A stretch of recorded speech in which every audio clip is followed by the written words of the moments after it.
Breaking news coming in of Donald Trump putting out this post saying that the United States of America has successfully carried out a large-scale strike against Venezuela and its leader, who has been, along with his wife, captured and flown out of the country.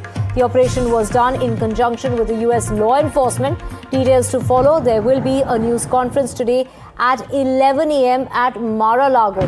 Thank you for your attention to this matter. Is what Donald Trump Jr. has. This is what Donald Trump has gone on to say. The President of the United States, Donald Trump, putting out that post. Vishal Vivek, my colleague, joining us. Vishal, after 7 strikes were heard at 2 a.m. local time in Venezuela, it's Donald Trump taking responsibility for those strikes.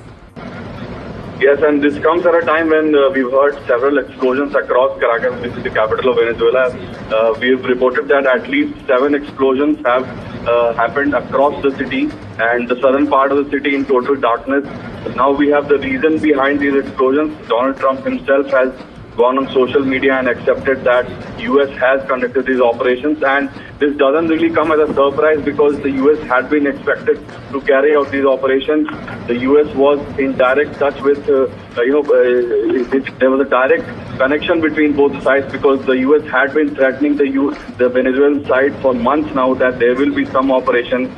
We had seen glimpses of it in the recent past. About 7-8 days ago, there was a strike on the harbor of Venezuela.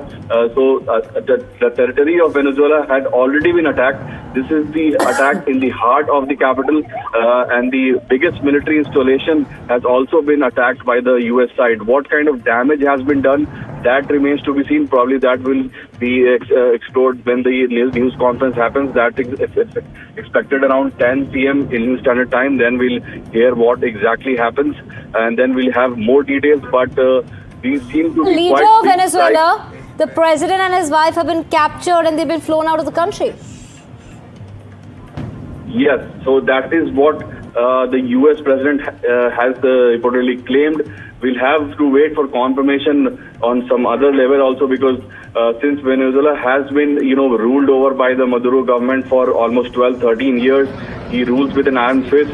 Whether he's been rooted out so easily, that remains to be seen. But if the U.S. president is claiming that, then that seems to be the case. That would be the biggest upheaval in South America in decades or so, because the U.S. had been involved in many operations in the South American continent in the last few decades. In the last 4 or 5 decades, there have been many regime changes in which CIA had reportedly been involved.